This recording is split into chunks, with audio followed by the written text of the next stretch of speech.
Y cada día trae su afán y cada semana, naturalmente, también. Buenas noches, buenos días. Aquí estamos con ustedes en otra emisión más de Metrópolis a través de AME, Canal 47, rdmusica.com, emisorasdominicanas.net. Recuerden que usted puede acceder a nuestros programas a través del canal de YouTube de AME, el canal de YouTube de Metrópolis, a través de Ready para Exportar, de Next. Todas esas opciones la tenemos ahora para vernos y revernos, comentarnos, escribirnos. La semana pasada hubo una transmisión directamente desde Londres. La verdad que, tal como dicen los muchachos aquí, nos sentimos muy orgullosos de esa transmisión, del trabajo de Tayana Mora desde Ready para Exportar. Cuando vimos aquello dijimos, qué maravilla, tenemos tecnología de punta. Así que, como siempre, reconocimiento al empeño y al trabajo de Tayana Mora Ramis. Y aprovechamos además y todo el equipo aquí con esa ilusión, con toda esa ilusión de ir a Curazao para enviar un saludo muy especial transatlántico, bueno, no es ahí en el vecindario, a nuestras amigas de Curinde, a nuestros amigos de la zona franca de Curazao, y ese trabajo está pendiente, estuvo pendiente en medio de la pandemia y está pendiente todavía. Tayana es que tiene la obligación de seguir con ese plan de ir por allá o de que vengan para acá. Bueno, y sí, el buenas noches, el buenos días de siempre. Se multiplica la familia de nuestro director, don Carlos Polanco. Ya tiene nieto, ya tiene un nieto, Carlos Polanco. Así que felicitaciones a esa familia tan querida. Nos parece mentira cuando supimos la noticia, dijimos, pero ¿cómo va a ser?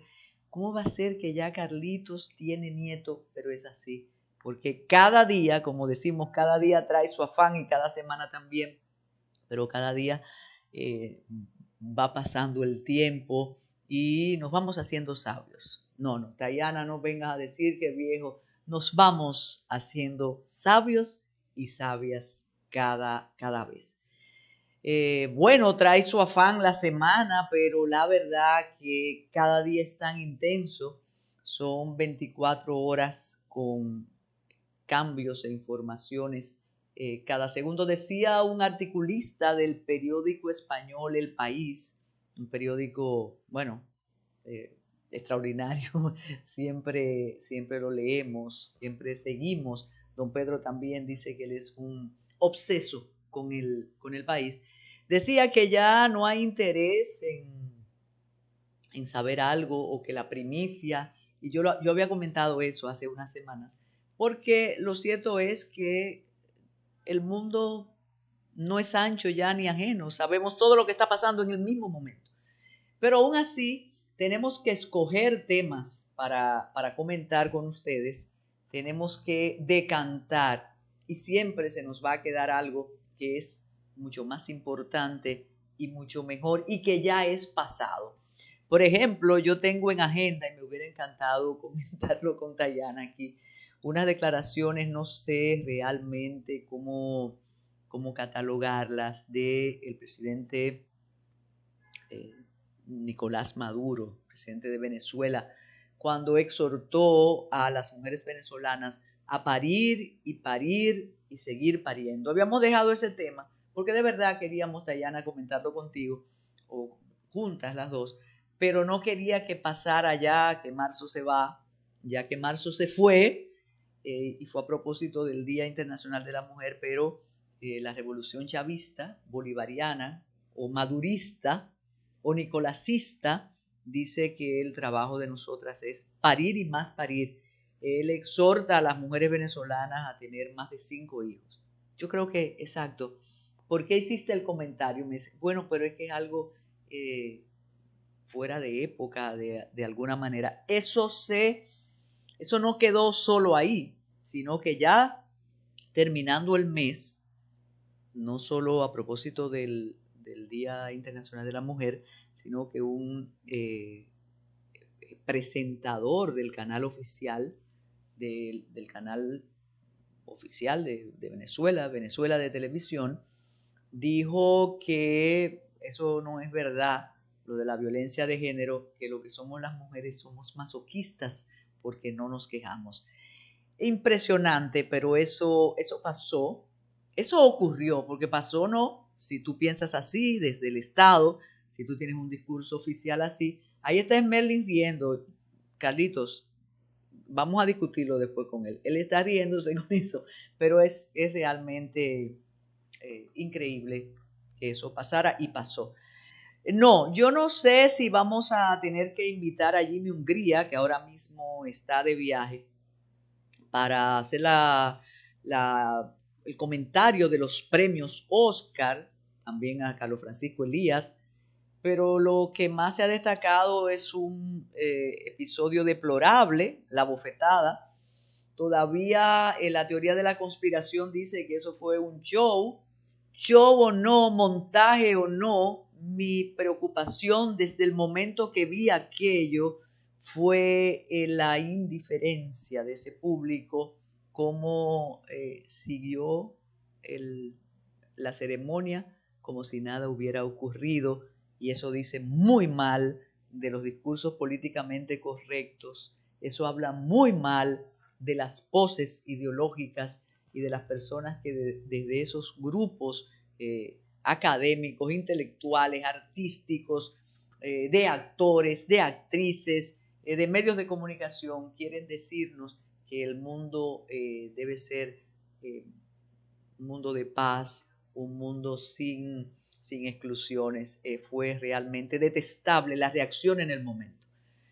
Como decía alguien la semana pasada, que hay tantos problemas en el mundo que dedicarnos a hablar de esa bofetada no tiene ningún sentido, y que casi es lamentable que lo mencionemos, pero yo lo que quiero es dejar constancia cómo los discursos de lo políticamente correcto son fementidos, porque en ese momento esa ceremonia debió expulsar al ganador, además del premio de mejor actor, y por lo menos tener una reprimenda pública, que alguna vergüenza, algún rubor, algún arrepentimiento activo, que es un término jurídico naturalmente, existiera. Pero eso dañó la ceremonia y seguiremos hablando del tema por los siglos de los siglos.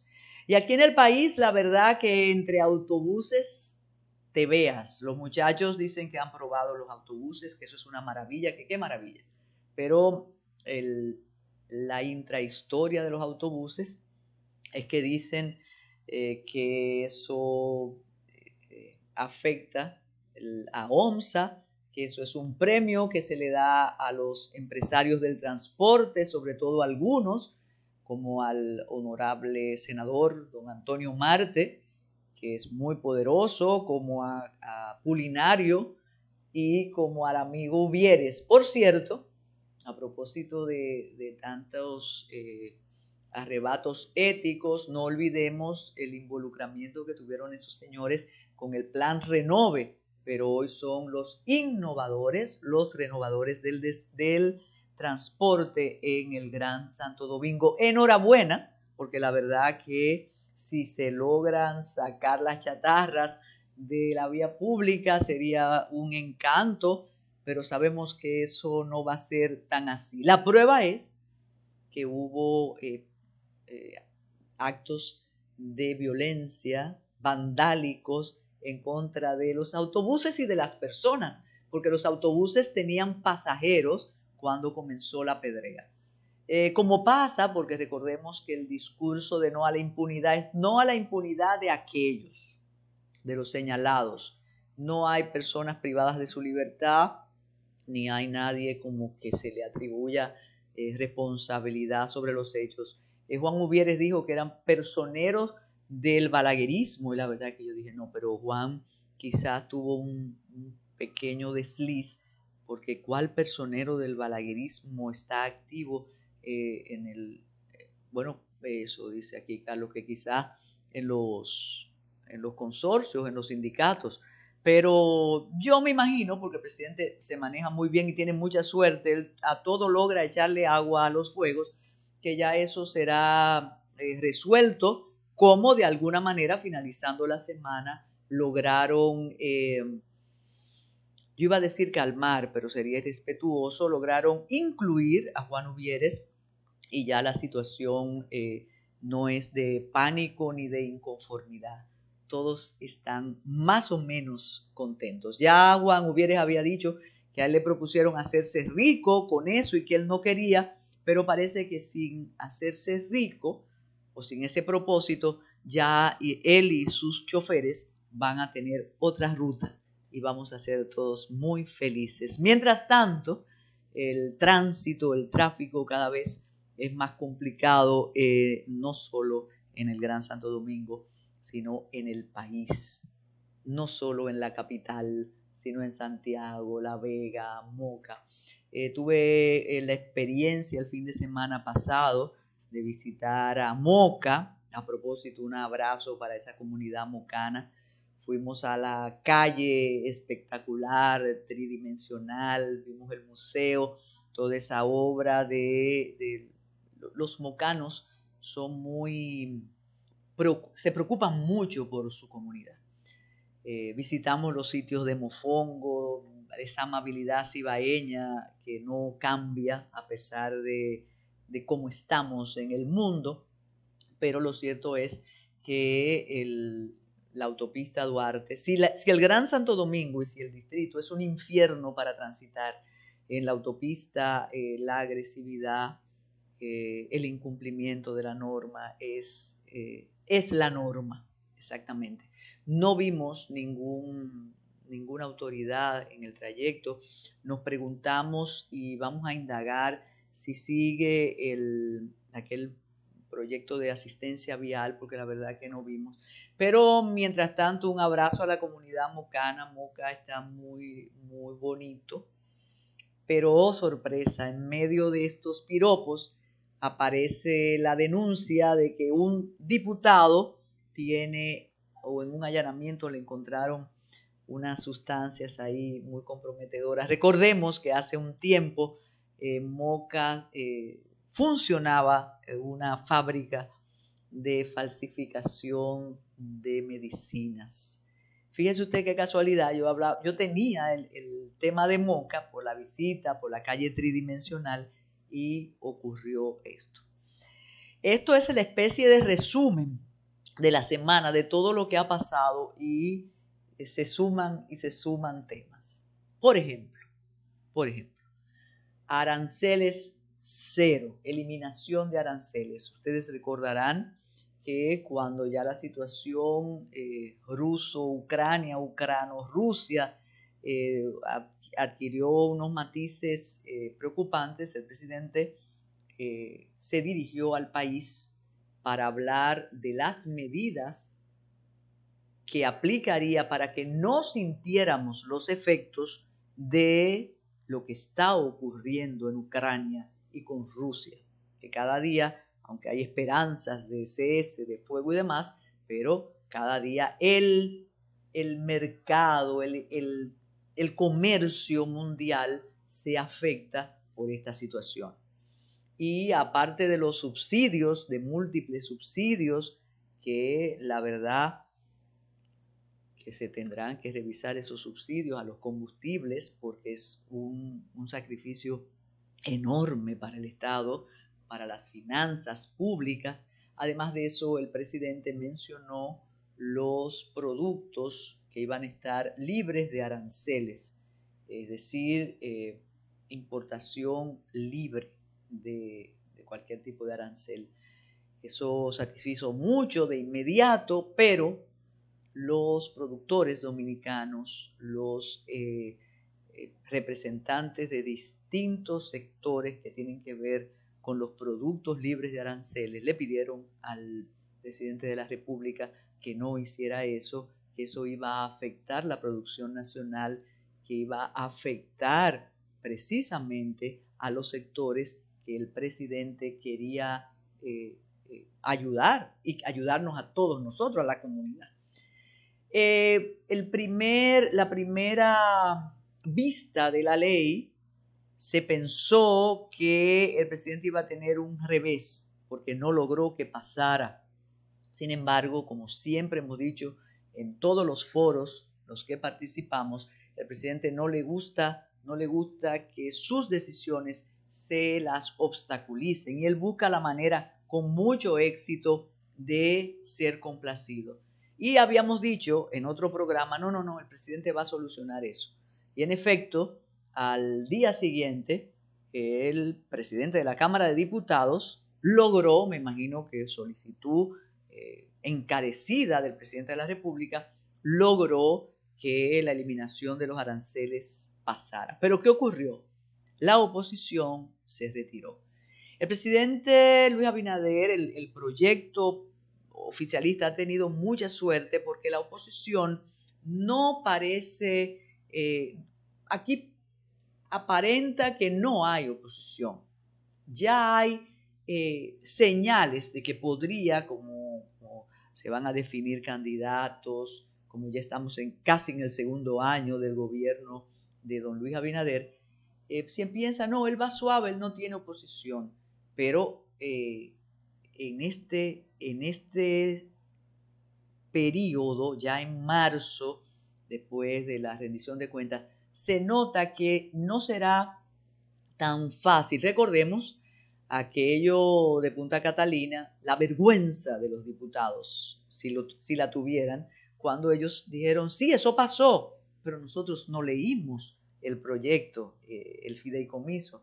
No sé qué fue peor, si que no pasara o que los diputados dijeran que no leyeran. Esta vez no fue así. Esta vez ellos dijeron, se sumaron a la demanda de que la eliminación de aranceles afectaría a un grupo importante de dominicanos y de dominicanas, pero logró el jueves pasado que esa ley fuera conocida, pero con el retiro de la oposición que se sintió, aunque mayoría simple hubo. Vamos a ver qué va a ocurrir y si la demanda de los sectores, algunos muy poderosos, no va a ser satisfecha por el presidente de la República.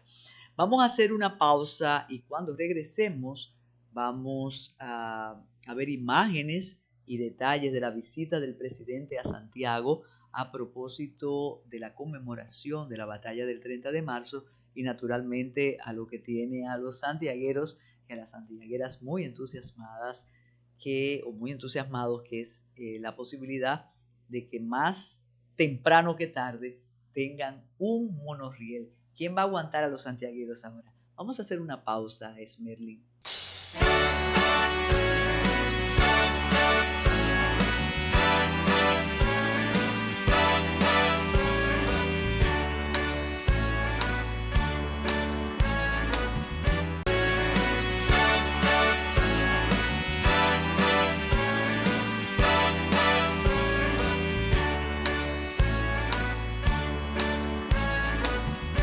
El presidente de la República, don Luis Abinader, decidió trasladarse a Santiago y el traslado a Santiago fue significativo porque coincidió con la conmemoración de la batalla del 30 de marzo de 1844.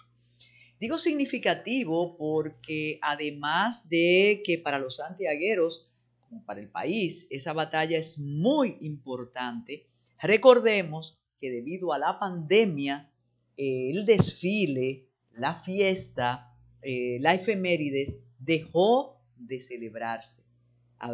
2 años hacía que no se celebraba y de verdad que para los santiagueros es muy importante y para el país también. El presidente se trasladó, duró 2 días en Santiago y aprovechó además para conversar con las autoridades, con su gente, con sus seguidores. Eso es importante porque él trata de mantener vivo el entusiasmo, sobre todo cuando hay ciertos estremecimientos a propósito del procedimiento escogido para elegir a las autoridades de administrativas, las autoridades del partido, no candidatos ni nada de eso, sino las autoridades, presidente y secretario del partido. Entonces el presidente participó en ese desfile. Miremos las imágenes, que hacía mucho no veíamos eso. También recordemos que aquí se cambió todo ese protocolo debido al COVID. Y algo muy importante para los santiagueros y las santiagueras, que es el primer Picasso. El presidente, yo creo que va a pasar a la historia como el jefe de Estado y de gobierno que más Picassos ha dado. Y eso es muy bueno, porque si se siguen los trabajos, eso implica movimiento, economía, empleo.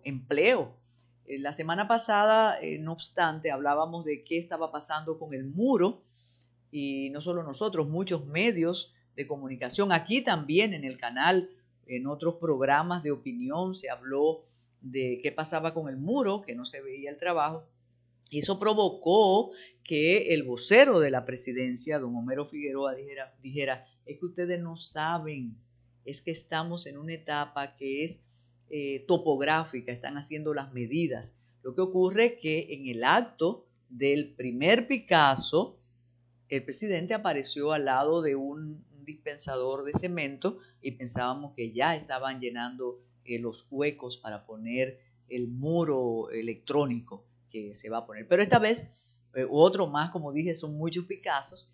Esta vez los santiagueros quedaron muy, muy satisfechos. Hubo algunos comentarios, no todos los que comentan, los que hacen maestría de ceremonia, saben la historia. Esto no se trató de la restauración, esto se trata de la batalla que permite ratificar la separación de Haití.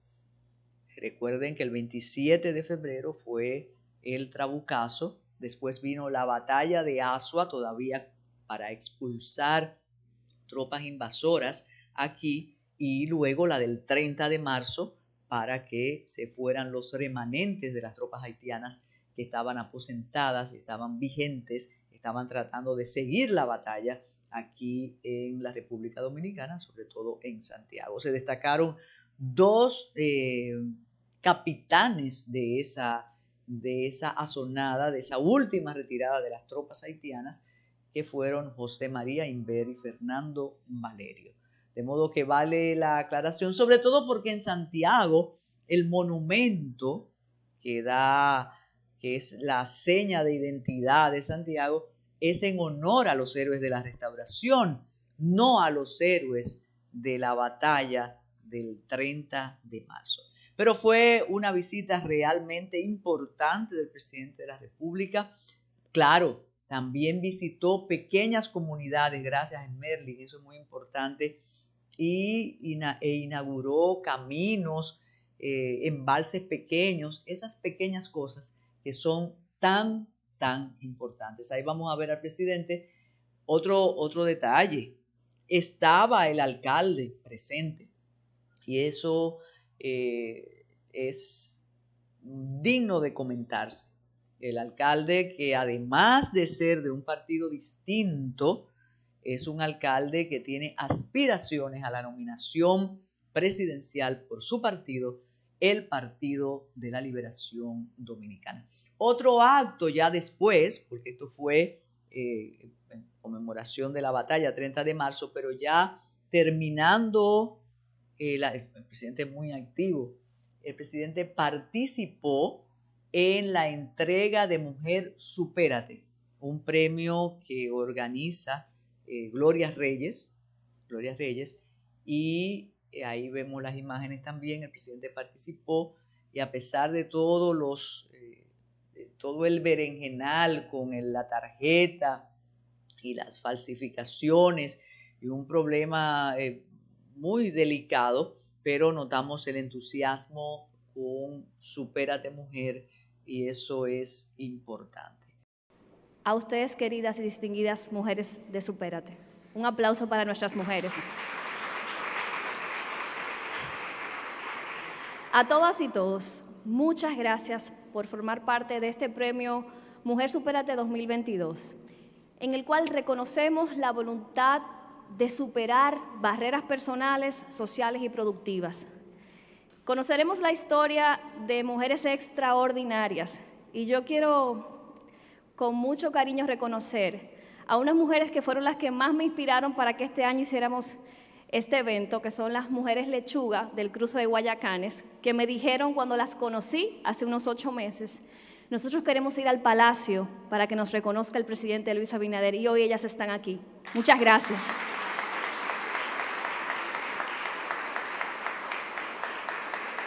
Pónganse de pie, por favor. Gracias.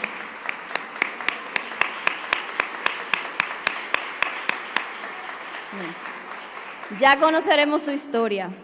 Desde hace muchos años, la mujer dominicana se ha mantenido fuera del foco de las políticas públicas que puedan derribar esas barreras estructurales que provocan las desigualdades y la falta de oportunidad para una realización plena de la vida junto a sus familias. Y bueno, en el año 2020 llegó la pandemia y el confinamiento, en lo que pareció como que si todas las puertas se cerrarían definitivamente. Fue un momento muy difícil, las mujeres sobre todo, muchas estuvieron expuestas a violencia sistemática. Mayra, nuestra ministra, ha hablado mucho sobre las consecuencias del confinamiento en las mujeres y la violencia, el incremento en la violencia. Y estos largos años de rezago, sumados a los efectos de la pandemia, agregó mucho mayor incertidumbre, precariedades y pobreza en las mujeres que tuvieron que enfrentarse al cuidado del hogar y a tratar de salir una vez más al mercado laboral. Esto explica por qué la pobreza es mayor en las mujeres y por qué fueron las que recibieron el mayor impacto negativo en todo este tiempo. La protección social de las mujeres en condiciones de vulnerabilidad, la mejora en los empleos y la capacidad para desarrollar emprendimiento fueron temas siempre recurrentes en conversaciones con el presidente Luis Abinader en los tiempos de campaña, en particular, sobre todo cuando se trataba de cómo íbamos a impactar la calidad de vida de las madres solteras, de las jefas de hogar, de las mujeres jóvenes, de todas las mujeres dominicanas. Recuerdo el 2018 en el gabinete presidencial junto al ministro Macarrulla que hablábamos sobre la importancia de que la protección social y el desarrollo productivo fueran equitativos para los hombres y las mujeres, tomando en consideración las barreras que enfrentan naturalmente las mujeres de todo tipo en nuestra sociedad. Sabíamos que alcanzar la igualdad como principio humano necesitamos adoptar todas las medidas que si hicieran falta para lograrlo. Es por ello que desde el ámbito institucional de Supérate, lo primero que hicimos fue, al llegar a la institución, fue crear una dirección de género. Conformamos e identificamos nuevos programas, como el programa Mujeres Superemprendedoras, del que vamos a conocer historias impresionantes en esta mañana. Y dedicamos un catálogo de servicios especiales y particulares para potenciar las capacidades productivas y las habilidades técnicas y las estrategias de autogestión en las mujeres de las comunidades vulnerables de todo el territorio nacional. En esta mañana, aquí reunidas, se destaca una pequeña muestra, es pequeña, pero es enorme en significado, de las tantas mujeres en el país que ante las adversidades, en medio de la pandemia, en medio de las consecuencias de la pandemia, se han dispuesto a dar lo mejor de sí mismas. Mujeres que están desde Cambita a Elías Piña, de Santiago a Monteplata, en cada una de las comunidades donde facilitamos formación en apoyo junto a Infotep en estas distintas habilidades y apoyamos emprendimiento, nos encontramos con sueños, con ideas de negocios y voluntad de convertir en realidad un cambio trascendental en las vidas de sus familias y sus comunidades, y sobre todo de sus comunidades, porque lo que inspiramos desde Supérate, la visión de nuestro gobierno, no es solo una superación individual, es la superación colectiva, es la superación comunitaria. Y el ejemplo de estas mujeres impacta y genera inspiración en otras mujeres de cada una de las comunidades que están aquí representadas. Amigas y amigos, estamos reconociendo en el día de hoy a 23 mujeres que dieron la milla extra, que centraron todas sus energías en superar sus vulnerabilidades, empoderarse en su bienestar y venir aquí al Palacio Nacional a mostrarnos su desarrollo y la satisfacción de lograr cambios significativos ante nuestro presidente de la República, entre nosotras, nosotros y todo el país. De estas mujeres, 14 forman parte del proyecto Superemprendedoras. También hay algunas que van a ser reconocidas por primera vez en la modalidad asociativa. 3 mujeres provienen de la comunidad de Constanza, Villa Popi, donde junto a la Embajada Británica, junto a la FAO, junto al Ministerio de Agricultura, al Banco Agrícola, junto a IDECOP y junto a Compras Públicas, hemos estado desarrollando un proyecto de agricultura inteligente y sostenible. Y qué bueno que podamos destacar todas estas instituciones aliadas de gobierno con las que hemos empujado un proyecto de desarrollo y de bienestar para una comunidad de personas desplazadas de Valle Nuevo que estaban sin oportunidades y que hoy ha cambiado su vida, y ya lo veremos con el grupo que vino con Marianela, que vamos a ver un poco lo que está pasando en Constanza. Y bueno, también están las amigas del cruce de Guayacane, que son las mujeres lechuga, que estarán expresando aquí con sus testimonios lo que está pasando en esa localidad. Y quiero aprovechar ese espacio justamente para agradecer tanto al sector privado como a las instituciones de gobierno, como a nuestros aliados del Sistema de Naciones Unidas, con todas sus agencias, el PNUD como gran aliado, FAO, PMA, que siempre han estado apoyando nuestras iniciativas, a la academia y evidentemente a un sector privado pujante, fuerte, que decidió contratar y comprar directamente a las agricultoras, por ejemplo, para potenciar el ingreso de estas familias y generar mayor valor en este proceso. Gracias a todos por confiar, porque este es un trabajo que al inicio parece retador y uno dice, bueno, ¿y será posible? Y a propósito también de fraudes, de justicia y demás, hay muchos comentarios acerca del debido proceso y cómo no se está llevando a cabo en el país, y eso es preocupante. Pero nosotros, a propósito de debido proceso y de proceso, vamos a mencionar ahora un caso realmente repugnante que tiene que ver, ahí podemos engarzarlo con lo que es debido proceso, con lo que es vigencia del Estado de Derecho, que es el caso de José Hernández Sánchez. Sí, porque esa persona tiene nombre. Uno piensa que esos individuos carecen de nombre, de identidad, sí tienen acta de nacimiento. Entonces, vamos a hacer otra pausa para hablar del horror del asesino múltiple José Hernández Sánchez y lo que significa eso para el sistema de justicia de la República Dominicana, la justicia, la policía, todo. Entonces, ahí están las imágenes del presidente, claro que sí. Otra pausa después.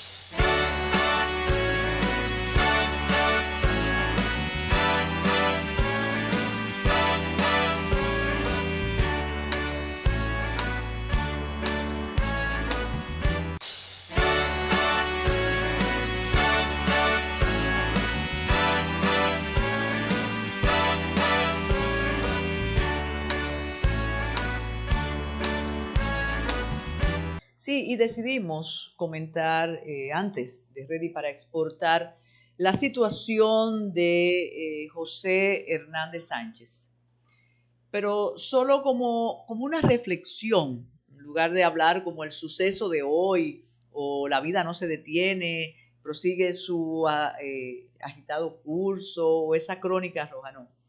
Lo que ocurre con José Hernández Sánchez significa que nosotros tenemos como sociedad una tarea pendiente con el sistema penal dominicano, con el sistema de justicia, con el sistema carcelario.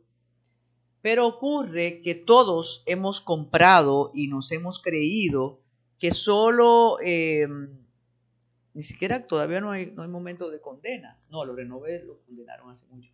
Pero que solo imputando los casos de corrupción administrativa, solo con eso vamos a resolver el problema dominicano, el problema de la impunidad, el problema de la corrupción. La corrupción puede considerarse también violencia, pero no es la única manifestación de la violencia en nuestra sociedad. Ha sido muy permisiva con lo que tiene que ver con la sangre. Eso no es material ni de preocupación de los apóstoles de la ética, ni de preocupación de las buenas personas que quieren un país mejor.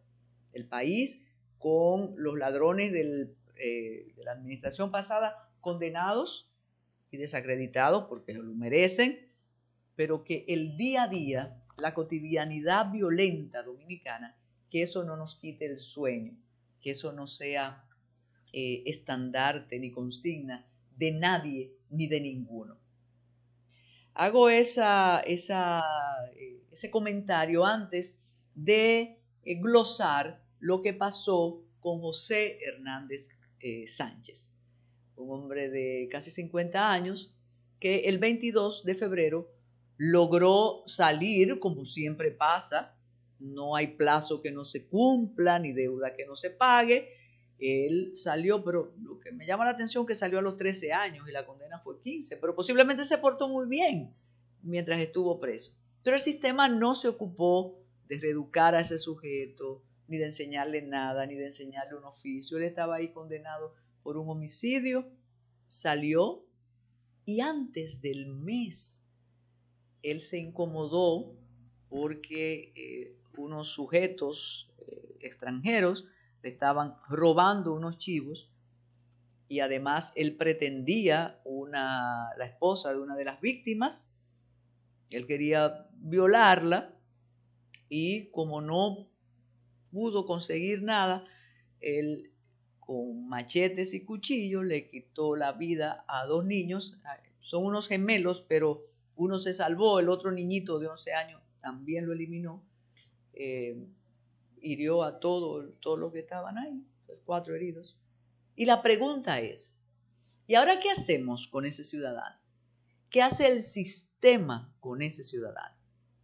La respuesta sensata, correcta, institucional, formal, democrática y preservadora de derechos, eso que decimos tanto que no se le está preservando a los otros, es decir, bueno, se va a instruir el caso, se va a investigar, después viene un proceso y después posiblemente una condena de 20 años más. A 20 más los 13 serían 33 años privados de su libertad. Pero ¿qué hacemos con un individuo así? ¿Qué hace el sistema? ¿Qué hizo antes? Pero mientras eso no nos escandalice, o más que escandalizar, mientras eso no nos estremezca, nosotros vamos a seguir creyendo que la sociedad está cambiando y que somos mejores en la medida que decimos que los de atrás robaron y que los de ahora no. O que si roban inmediatamente, el Ministerio Público Independiente va a hacer una investigación una pieza de orfebrería y de asepsia y ya se van a procesar y se van a conocer los casos y se van a condenar. Los casos de violencia representan un pendiente en la sociedad y hasta que esas minorías que deciden el destino de cada uno de los encartados por casos de corrupción administrativa no se sensibilicen con esos casos y no decidan qué hacer con esa población, como no supieron qué hacer con el sótano del horror, la carcelita en Santo Domingo Oeste, nosotros no vamos a ser mejores personas. Tendremos un discurso hermoso, una narrativa hermosa, todos estaremos bien, sonríe al turismo, pero la sociedad se irá degradando poco a poco o seguirá degradándose. Vamos a ver si Tayana nos trae mejores noticias ahora en Ready para Exportar. Y gracias por estar siempre en Metrópolis con Tayana, conmigo y con todo ese equipo extraordinario que tenemos desde hace tantos años con nosotros.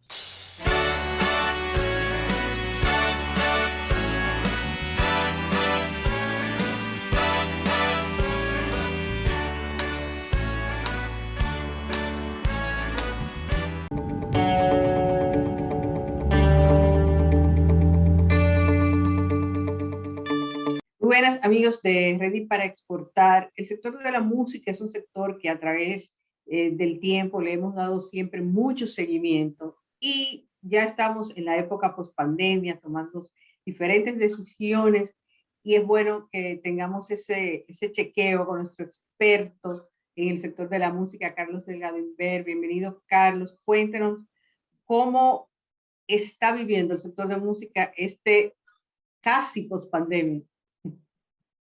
Gracias, Dayana. Buenas noches a todos. La música, como siempre, como todas las industrias, sigue evolucionando. Obviamente el año de la pandemia, el 2020, fue catastrófico. Por, por si hay una palabra peor, pónganla ahí. Catastrófico sobre todo y principalmente para el sector de música en vivo, que es usualmente el mayor generador de ingresos para esta industria. En el 2021 se vieron varios intentos de iniciar con giras que se habían suspendido, todavía un poco rezagadas. Muchas de esas giras fueron suspendidas porque alguien en el equipo de trabajo contrajo COVID o por no ponerse de acuerdo los artistas, las empresas promotoras y las diferentes autoridades locales en los protocolos a seguir. Sin embargo, ya en el 2022 se ve una vuelta a casi niveles de antes del 2020. Conciertos masivos, giras masivas, organizadas y no canceladas todavía. Es decir, que el sector que más sufrió dentro de la música en vivo, ya se está encaminando definitivamente. Y una excelente noticia, como cada año el reporte de los ingresos por música grabada, que sale alrededor de esta época, reporta que hubo un incremento de algunos 22.000 millones de dólares generados en el año 2020 a 25.000 millones de dólares generados en el año 2021. Es decir, que la vieja escuela de, ay, los CD no se están vendiendo, esa conversación definitivamente ya acabó. La música grabada ya está a niveles similares que cuando comenzó la gran debacle y no ha dejado de crecer desde el año 2015. Así que quisiera exhortar a todas las personas que observan lo que pasa en la industria de la música a dejar esa conversación ya en el pasado lejano, que hay la crisis por los CDs, ya pasó. Y desde el 2015 ha habido una muestra objetiva de que los ingresos han sido de manera positiva aportados por el streaming y una gran sorpresa, la venta de vinilos. Antes hablábamos de que los ingresos por música en vivo componían una parte muy importante de las fuentes de ingresos en la música. Tú hablas ahora de que el streaming, de hecho, nuestra región de América Latina y Caribe es una de las que más consumió, ¿verdad?, durante la pandemia. ¿Cómo ahora tiene que pensar el artista? ¿Cómo debe pensar en su portafolio? Tengo que tener más, lanzar más música más a menudo. ¿Cuál es esa estrategia que ahora hay que hacer? ¿Dónde hay que enfocarse? Bueno, la estrategia similar, básicamente mantenerse en la atención de la fanaticada actual y de la fanaticada nueva. Por ahora yo entiendo que la proporción de ingresos entre conciertos, streaming y derechos de autor por las composiciones se mantendrá una composición similar. Usualmente 50% del sector lo genera, el 50% de los ingresos del sector lo genera la música en vivo, entre 25 y 30% la música grabada y el resto, el derecho de autor por la composición, alrededor de un 20%.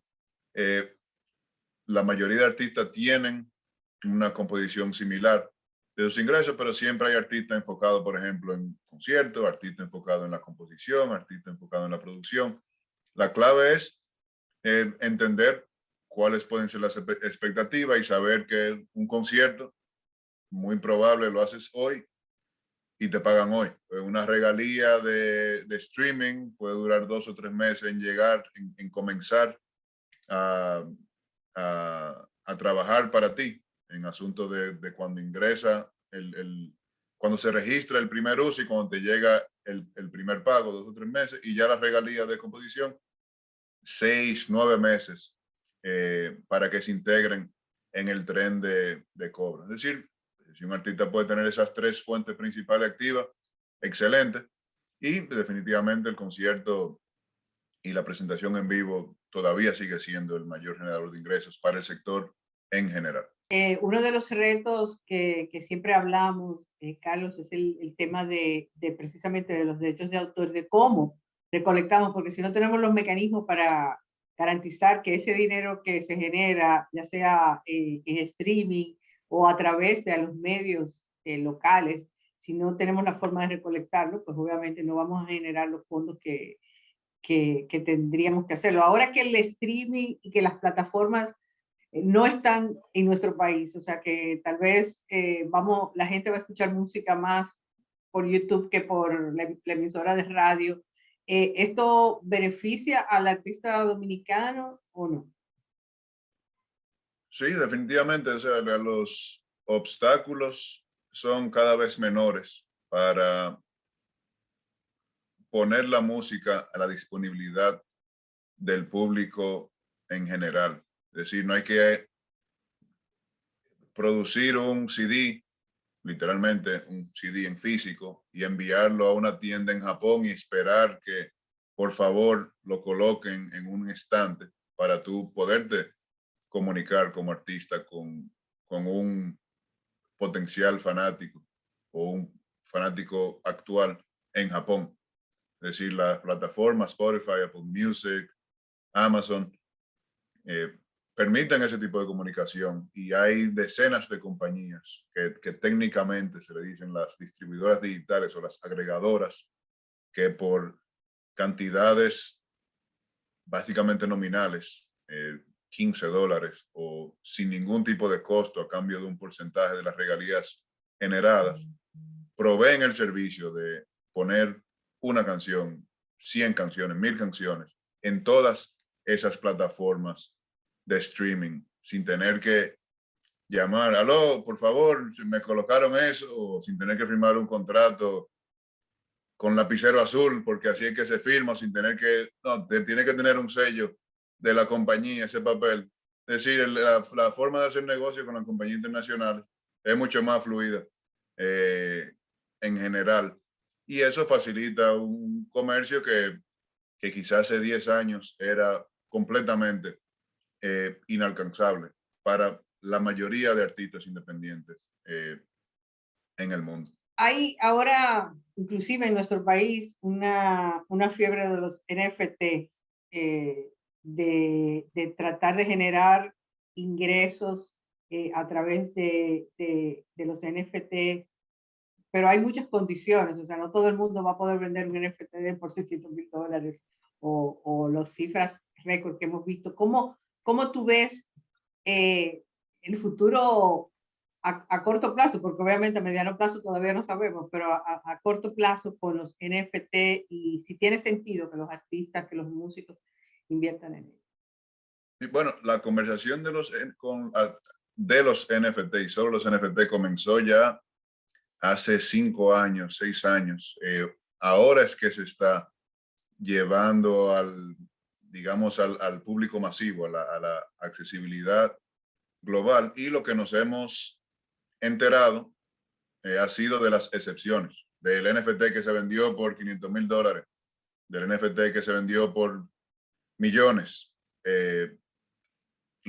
Las personas, los artistas, las instituciones que han logrado vender NFT por esa cantidad tienen una trayectoria que le permite lograr un precio de compra que pudiera pensarse como exorbitante por un bien intangible y quizá con poco uso percibido a corto plazo. Es decir, muy pronto para decir qué puede pasar o qué puede significar el NFT para la industria de la música. A corto plazo lo que hemos visto, sí, precios excepcionales por NFTs, producidos, creados y mercadeados por instituciones del arte, ya sea artistas ya establecidos, y siempre hay, como en todo, siempre hay 2 o 3 excepciones, 2 o 3 personas que se cuelan, que quizás no tenían una trayectoria y lograron una aceptación, ya sea por valor artístico que crearon o por suerte de la vida. Pero lo que hay que ver es cómo evoluciona. Definitivamente puede ser algo interesante basado en las ventas excepcionales que se han logrado. Hemos visto cómo algunos NFTs ya se están enlazando al consumo constante de, por ejemplo, de streaming. Algunos artistas han sacado canciones de plataforma de streaming y las han hecho solamente disponibles a través de NFT, que puede ser interesante. Pero mientras tanto, veamos lo que pasa y entendamos cómo puede ser parte del día a día, no solamente la colección del artículo intangible, sino qué uso puede tener eso también a corto y medio plazo. También vemos artistas que están vendiendo toda su discografía, por ejemplo. Si alguien que alguna vez tuvo alguna gloria musical en un tiempo y tiene eso, eso un valor de mercado significativo o tendría que comprarlo a alguien que le vuelva a dar ese nuevo valor de mercado a un compositor o a un artista que tal vez ya casi esté retirado? Sí, ambas.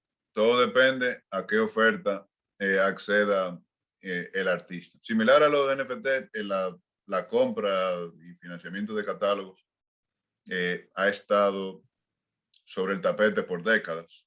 En los últimos 5 años ha tomado más prominencia, sobre todo por esos casos excepcionales que se ven. Artista vende por 300 millones, artista vende por 150 millones. Eso definitivamente en cualquier industria, ese tipo de transacción hace noticia. Y como tú dices, puede ser el artista diga, oye, no me interesa lo que hagan con mi catálogo, yo quiero X para mí, para mi familia y desentenderme de ese catálogo. O artistas que sí quieren vender, pero a una institución que garantice que se le va a continuar dando cabida a ese catálogo en la promoción de obras actuales también. Tú haces una extraordinaria labor de coaching también a músicos. Cuéntanos si ahora le pudieras decir a esos artistas que quieren relanzarse o crecer en este 2022, ¿cuáles serían esas 3 cosas que tendrían que hacer? Sí, 3 cosas, el preámbulo, presencia, promoción y consistencia. Comenzando por consistencia, definitivamente publicar contenido de manera constante en las plataformas donde esté activo. No hay que estar en todos los lugares, sino ser consistente en cualquiera que se esté activo. Facebook e Instagram, por ejemplo, publicar 2 o 3 veces a la semana. YouTube, si tiene un canal, que debería tenerlo, publicar por lo menos una vez al mes en plataformas como Twitter y TikTok, publicar por lo menos una vez cada 2 días. Entonces, esa es la clave, estar en el horizonte de la atención del fanático o del potencial fanático. Ese tipo de consistencia, importantísima. Y aparte de esos contenidos, consistencia en el estreno de música nueva, ya sea videos o canciones. Una buena regla, una buena referencia es 6 o 7 canciones al año y obviamente todo lo que conlleva esa publicación. Eso es en el asunto de consistencia, definitivamente referencias básicas, esa que te presento. Presencia, no debe de ser un laberinto yo poder encontrar la música de Tayana, por ejemplo, en Google. Debo de poner Tayana Mora y debe de aparecer YouTube, plataformas, Spotify, Apple Music. Es decir, la presencia, hoy en día más fácil que nunca, abrir una página de YouTube no cuesta nada, distribuir a las diferentes plataformas de streaming. Tiene un costo, como mencionaba, en su momento nominal o hasta gratis o cero costo por un servicio de presencia básicamente global. Es decir, la presencia es clave también y la promoción. Hoy en día, incluso no comparando con 10 años, sino comparando con 2 años atrás, más fácil que nunca, y seguirá facilitándose, hacer un anuncio en Facebook, por ejemplo. Incluso Facebook te dice, déjanos a nosotros establecer el mercado basado en la actividad que hemos visto en tu página. Tú pon el presupuesto y nosotros nos encargamos de elegir el mercado.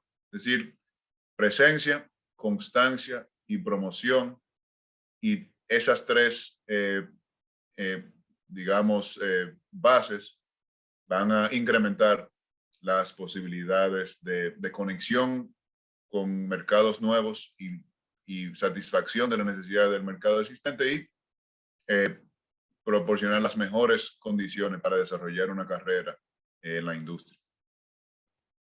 Bueno, lamentablemente se nos acaba el tiempo, Carlos, pero muchísimas gracias por estar con nosotros esta semana. Ya ustedes tienen la ruta para poder crecer en su música en este 2022. Muchísimas gracias y a ustedes los esperamos la próxima semana en Ready para Exportar y en Metrópolis.